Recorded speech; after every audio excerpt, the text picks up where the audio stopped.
일단 제가 이제 현장에 많은 기업들을 만나보면은 사실 현장에 subject matter expert들은 많이 있습니다. 어떤 업무에 대해서 잘 아시는 분들은 많이 계신데 그 업무를 이제 이러한 다양한 증강현실 기술이나 아니면 VR이나 메타버스 같은 기술을 통해 가지고 혁신시키려 그러면은 조금 이런 것들에 대해서 많이 접하고 어떤 식으로 할 수 있을지를 이제 생각할 수 있는 그런 좀 깨어있는 분들이 굉장히 많이 필요하다고 생각을 하고, 실제로도 단순히 이제 어떤 업무에 대한 전문가 분들이랑 얘기를 진행을 하는 것보다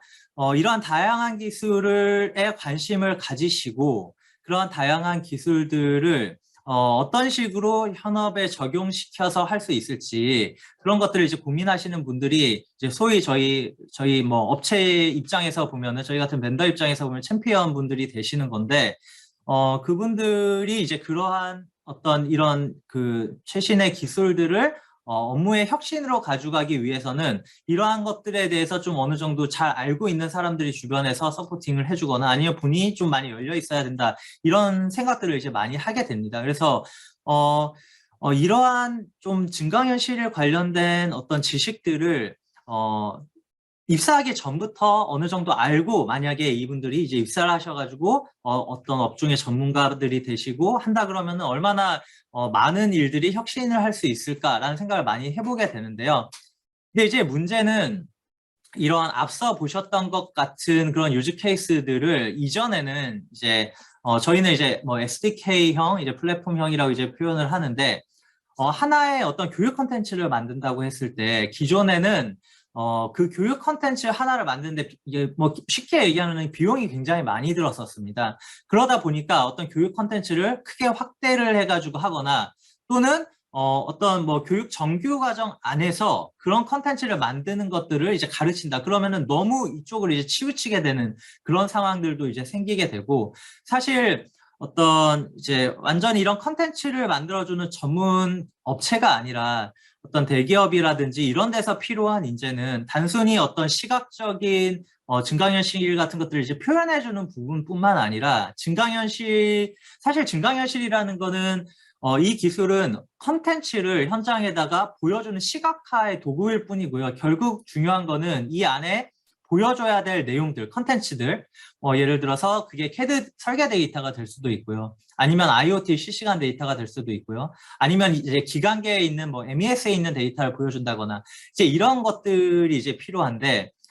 그런 것들을 이제 다양하게 아우를 수 있는 전문가들은 사실 시장이 굉장히 좀 적지 않나 싶습니다. AR을 한다고 하는 많은 업체들도 대부분 약간은 좀 컨텐츠를 만드는 데 치중이 되어 있고,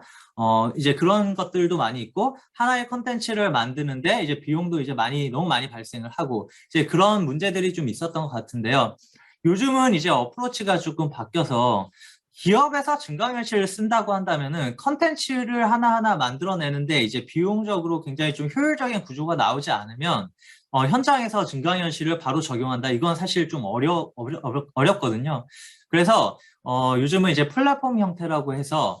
기본적인 어떤 증강현실 어플리케이션이 서비스들이 가져야 되는 그런 기능들은 플랫폼에서 제공을 하고, 각 기업에 맞는 필요한 내용들만 좀 커스터마이징을 하거나 아니면 템플릿화를 해서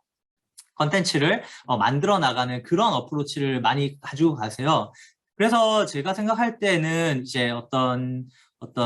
교육기관들에서도 이제 이러한 어프로치들을 좀 받아들여서 이러한 플랫폼들을 이제 학생들에게 교육을 하고, 학생들이 직접 자신들이 컨텐츠를 만들어 보고 체험도 해보고 다양한 유즈 케이스도 이제 만들어보고 고민할 수 있는 이런 장들이 이제 열려야 이제 우리나라 미래 어떤 산업에서도 어떤 이런 혁신적인 기술들이 현업에 부드럽게 적용이 될 수 있지 않을까 싶습니다.